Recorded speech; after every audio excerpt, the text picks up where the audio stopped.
With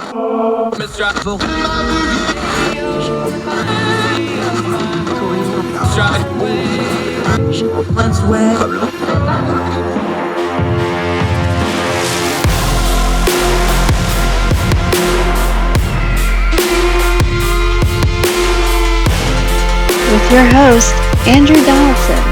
This is Heard Tell. Welcome back to Heard Tell. I have been talking to Yael Ossowski, and it occurred to me we probably ought to hit the record button. That's how it goes when very old friends jump on the program. Early adapter, can I use that? That's a big tech term. Tech bros love that early adapter term. You, sir, were an early adapter to the things I do, and I appreciate you. Good to see you again. Oh, great to see you, Andrew. And also, congrats on the switch over to Substack. You know, I've seen you've made that transition. That's looking really nice. Getting your words out there and hopefully multiplying. Yeah, I've been very Twitter centric, and Twitter is very, let's just be kind and call it unstable at the moment. What's the old magic 8-ball? Cloudy future, uncertain future. Wanted to have kind of a one-stop shop because I do a lot of different stuff with the columns and stuff. So I appreciate that. He is, of course, with the Consumer Choice Center, our very good friends going all the way back to the radio days. You got a piece up in USA Today. Our old friends at the FTC, buddy, they just keep at it, don't they? We talked about a week or so ago on the program about them going after big gaming as part of their big tech initiatives. Now you're in USA Today. Let's start this way because I don't know if you get wisdom with age, but you have seen things before. This stuff with Amazon cracks me up because if I go back to the 90s, it's the exact same arguments we had over Walmart, almost to the T. And if you go back further, you'll find it. The arguments never change, just the main character changes. Whoever the biggest consumer on the block is when it comes to, in this case, consumer goods, they get all the attention for regulation, antitrust. I've seen this movie before, my friend. This is just a new spin on it with some high-tech nomenclature, right? Yeah, absolutely. I mean, in my day, when I was getting onto the internet, figuring stuff out, 95, 96, a little bit after, the big talk of the town was Microsoft. And I know you talked about that with Steven, so you were able to go through the FTC hurdles with that. But it's much the same. Microsoft is at the time was a very new company. Like, look, there just were not many software companies that were also making hardware. And their model was, yes, to create some hardware, but they mostly had software, their operating system for the computer. And they would sell that, and it would be adaptable to a bunch of computers. And you had different computer manufacturers from the US or from Germany or Japan that could actually put up a machine and use that software, and it became ubiquitous. And because something is ubiquitous, for some, that just means, hey, it's great. It's a platform. I understand it. I'm at school. I use Microsoft. I use Windows. I go here. I use Windows. I'm able to learn. You have governmental departments that use Windows. But for back in those days, you had the FTC that was like, well, this is a monopoly, obviously. It's like, of what? This is like a brand new industry that came out of nowhere that is novel and that is creating an entirely new category of value to consumers. So back then, it was Windows, Microsoft. Obviously, they were broken up, as it were. They technically never had to go through with it. They just had to pay massive fines to the government. But what we've seen today is that we have a new bad guy in town, which is very strange to say because that bad guy happens to be the second most popular brand in the entire country, and that's Amazon, behind the U.S. military, by the way. So you have a connection there. But to see that this is now our Emmanuel Goldstein 2-minute hate, and not written for the American populace. If this was a pure direct democracy, we would not have these actions on Amazon that are being floated by the Federal Trade Commission. What we do have is a very small literati, as it were, that have power because Joe Biden basically empowered every progressive organization in the world when he was nominating people for agencies when he came in. So we have Lena Khan, who's there, Yale Law School graduate, my age, actually. And she has always had a big hate for Amazon, big hate for Meta, big hate for any of the big companies. She has essentially written a playbook for suing them, and she's already trying to do this. We saw one lawsuit that already hit this summer about Prime, and how hard it is, Andrew, how hard it is to unsubscribe, which is obviously ridiculous for anyone who's done this. But that was sort of the opening salvo. And what I mentioned in the piece is just that we're seeing the larger case that's being openly discussed now, which just has to do with Prime as a brand and the fact that Amazon has all of these different companies, whether it be web services, Prime Video, shipping, logistics, even Whole Foods. That's been mentioned as well. So there's plenty of action there that the FTC would like to take. What's stopping them right now? The legal justice system, the Constitution, and the fact that American consumers love Amazon. Yeah, and they love Amazon. We need to back up for just a second, though, and I don't want to go loggy transportation or too much. Why people love Amazon? I mentioned Walmart earlier. Walmart beat Sam Walton, a real genius in business. Real. If you read through the annuals of American business, Sam Walton's up there with whoever you want to put up there, Vanderbilt's, Carnegie, whoever. He figured it out. We're going to build a logistics network to get these goods. We're going to make money in the margins was his thing. And they did it with their logistics, and they did it with their scanning systems and all that. What Amazon did was they almost reverse engineered and did it the other way. We're going to do all this without any overhead. We're going to use the internet. We're going to get it to you the next day. And then slowly over the last 10 years, they've started you mentioned the Amazon vans. That's all new in the last 10 years. They put their network of logistics in after they got their worldwide branding and especially their domestic stuff. That's how you get that package next day in a lot of places. Some days, some cities now, you get it same day if you get it in by 7. That's why people like Amazon. I get it. I click it. I get it quick. I get it at a good price. That's why they like it. Not to go on brand for consumer choice, but that's consumer choice to a T. They found a niche in the market. They killed it. They do it better than anybody else, and they've made a lot of money at it. And the government kind of got left behind on, well, wait a minute, we can't regulate this because it's never been done this way before.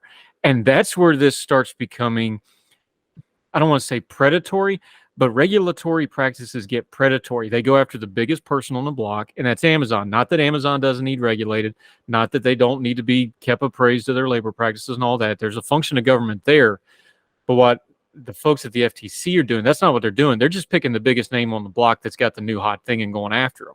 Am I misreading this? Because that's pretty much where I'm at on it. No, I think you're right. And I did mention in the piece, I mean, there are real reasons to have regulatory scorn against a company like Amazon. The two examples that I mentioned are the Ring surveillance thing that you put outside your door. Essentially, this subsidiary of Amazon has basically had an open door to any law enforcement agency, and they've been incredibly lax with following through on asking for court orders. That is pretty concerning. Second one is we have a lot of fake, reviews, and there's bot accounts and stuff doing China. I mean, that's super easy to fix with algorithms and things. They just haven't really done that. That can deceive people. That is something that an FTC should absolutely look at. But when it comes to everything else, I mean, come on. I remember I was an early Amazon customer, really when it was just books, and, you would compare prices. And I remember going to Books A Million in Concord Mills and, looking at what the price was there versus on Amazon. And most of the time it was cheaper in the store. And then there was an apex. There was a moment, I don't know exactly the year it was, maybe it was 2010, 11. Amazon just started winning and winning and winning. And it started expanding and attracting third-party sellers out the wazoo, which is the important part. Because, the thing about Amazon is, yes, it's a marketplace and they have their own products, but anybody can technically sell on Amazon. You just got to pass the test, be sure you have all your scruples, your paperwork, blah, blah, blah. You can set up your vendor shop there on Amazon. That is like an amazing platform. Now, FTC comes in and say, whoa. The way that you're treating the people who you've allowed onto your platform needs to be done in X and Y way. You invented this system, fairly new for a global e-commerce site, but these are the new rules and standards that we're applying to you. That just doesn't pass muster. There's, again, all kinds of small things that they're bringing up in the context of these lawsuits, and there have been mostly leaks.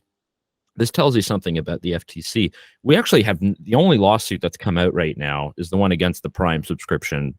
Oh, bad, so hard to unsubscribe.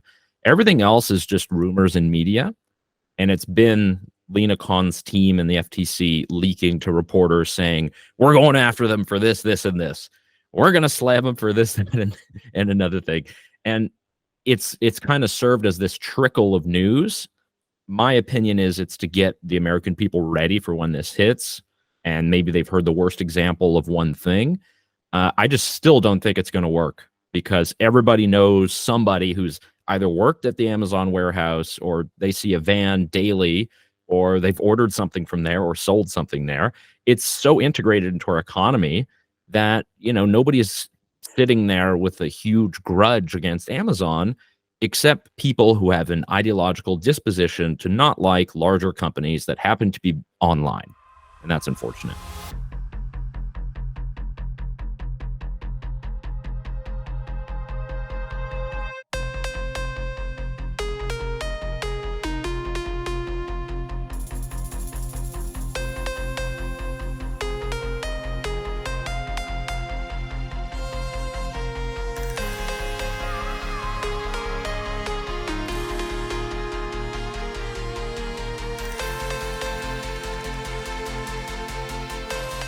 Yeah, Yael Ossowski joining us. We've talked about this before, but I think it bears bringing it up again. You brought up that great Orrin Hatch quote about hipster antitrust. The terms antitrust and its first cousin monopoly are getting absolutely abused when it comes to big tech companies like Amazon and things like this, because but here's the problem. People still think of those terms in the old-fashioned industrial policy and regulation ways, and they don't fit cleanly. We talked about this with the Microsoft stuff with Stefan. You're talking about market shares that are way, way lower, even as big as an Amazon is, even as big as a Microsoft is.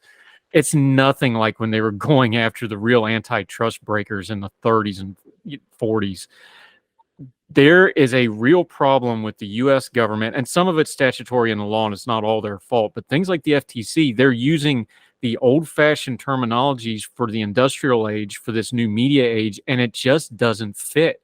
And so much of what they're doing, and you can talk about Khan and her, Chairman Khan and her theories and her ideologies.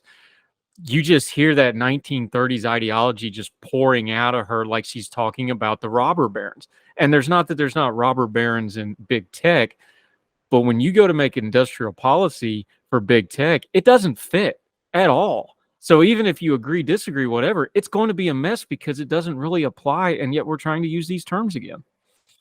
Yeah, and I'm not a Jeff Bezos stan, but just think of his story. This guy, grew up, stepfather from Cuba, teenage mom, just not super well rich guy. He's not a Vanderbilt, and built this company up over years and years. But the history of antitrust, by the way, is any kind of benefits that were offered at very cheap prices or free to certain industries or titans. So this happened with the settling of the American West. You had this land that was just claimed for pennies, given to certain people, and they were able to build and use those resources, and they got a benefit from the government. And they've been given that huge start that allowed them to maintain a monopoly position in so that nobody could mount an opposition. Nobody could form a different company to have oil. We can look at tobacco. American tobacco is the same thing. Standard Oil. AT&T, AT&T is one of the largest monopolies that was broken up, and it was much the same. They were given a license by the government to have basically control of our telecommunications lines. Now, those are all privileges that are granted by government and therefore warp the market over time, and there are consequences for consumers because they have to pay higher costs because there is no competition. We look today, a company like Amazon or even Facebook, Meta, whatever, I mean, this is not like a government license. People claim that because we have Section 230, which allows people to essentially not be held liable for comments on their sites or websites, that is somehow a government benefit. I think is an outright lie. And these are companies that have been built up from nothing, and they've only provided value. And you just can't compare that to, the old trusts of the day, whether it was in railroads, oil, or tobacco, where you had government monopolies, government enforced monopolies. We learn about that in economics a lot. It exists in some areas. You could say it exists today in, weapons manufacturing. Not to get on that topic, which I know you know a lot about, but these are areas that are propped up by government. Because what does government represent versus Amazon? who can put me in a jail cell and who can get me batteries to my door in 3 hours. That is, I think, the difference. It's why I don't buy the larger narrative of surveillance capitalism, which we can talk about probably another time. But it just goes to show why the FTC's cases are just not helping anybody. And the entire idea of consumer welfare, which is supposed to be what modern antitrust is, has just been thrown out. Yeah, Yael Ossowski joining us. There's another part to this down the road that worries me.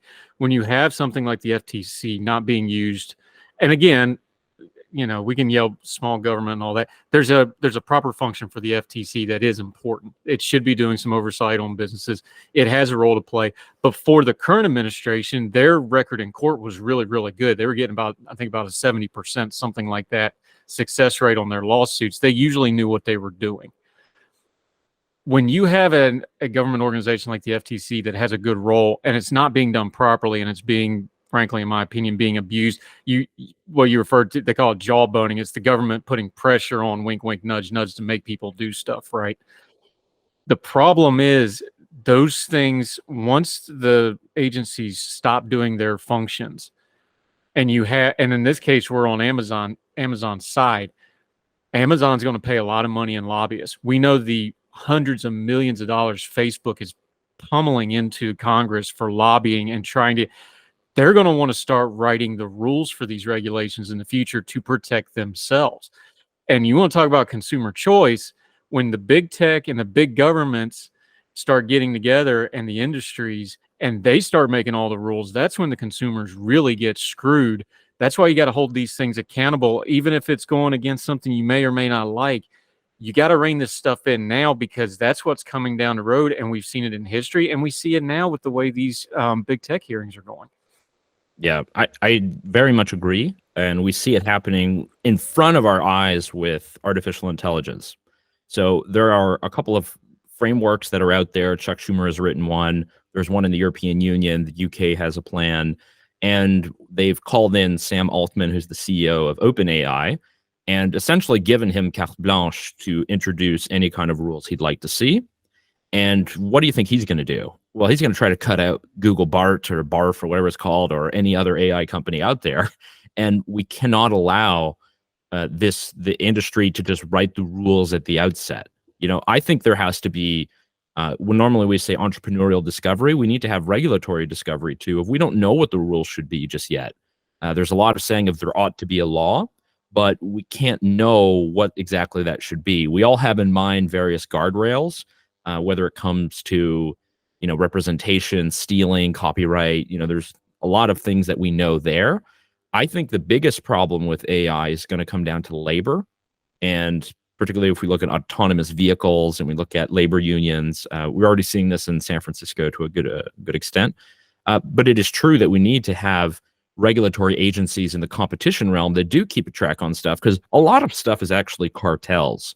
If you look at the sugar industry, for instance, there's the U.S. sugar program, this kind of cronyist thing that continues to funnel profits to, the big sugar producers. And then we've got, all of these different realms where people have secret deals that artificially keep prices high. Oftentimes, this is done at the behest of some legislative concern and some law that passed, but also sometimes it is private, off the books things. We will only buy from you here. We promise not to sell this below this price. That is obviously, blindly, we can say this is an antitrust violation. And we've seen it, I believe there have been recent cases on contact lens companies that kind of do this, where they have exclusive deals with doctors. I mean, there are ways that this is happening right now that aren't being addressed. And I think that's very concerning. Also, one thing, I'm very open in saying this, there's a lot of the crypto industry. Most of the crypto industry is scams and deceptions that happen all day. And we all see the spam crypto tweets, and we see all of the things, and we know it's obviously there's so many Ponzi's out there. This would be, page one of FTC 20 years ago. Today it just goes by the wayside. You get something from maybe the SEC, if they can put Kim Kardashian's name on it because it gets them some mentions. But there's a lot of people losing a lot of money here who are being deceived, lied to. and there's no action that's coming from FTC. It's all coming from the financial regulators after the fact, once people have already lost their money. So I think that should occupy a good amount of time for the antitrust, because that is sapping a lot of money from Americans right now. And, there are obviously other examples and things that are happening. We also have to ensure that our government remains very open to innovation, particularly in the face of what we see from communist China.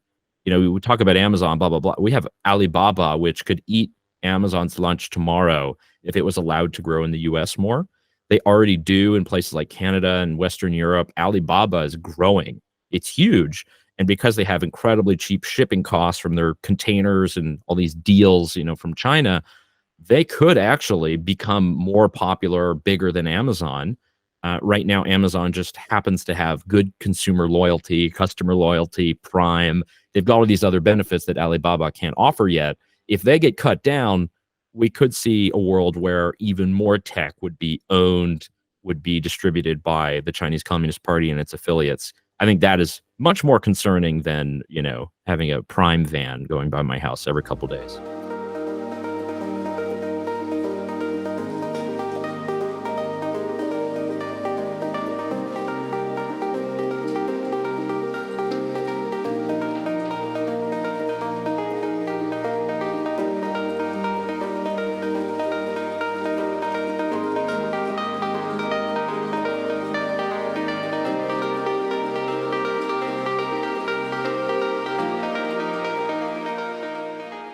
Yeah, I agree. Yael Ossowski joining us.